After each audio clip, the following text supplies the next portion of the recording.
Mga kapatid, kung nagkamali ka na ng minsan, sana matuto ka na.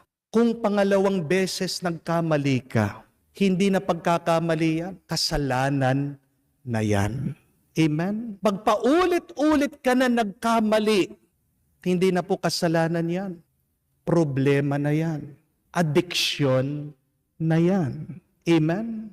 Kung alam mo, nagkamali ka sa iyong buhay, nagkamali ka sa iyong pananalita, may nasaktan kang tao, may mali kang desisyon, it's never too late. While we are still alive, naghihintay ang Diyos.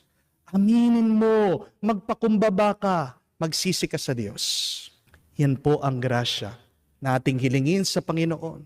Naway, itong salita niya na naririnig natin, maisa puso natin, maisa buhay natin. Magpakumbaba tayo, aminin natin sa Kanya ang ating mga pagkakamali, ang ating mga kasalanan, para ang ating buhay ay maging pinagpala, humaba pa ang ating buhay, para tayo magkaroon ng lakas galing sa Diyos at para maging mas mabunga ang buhay na ito. Amen.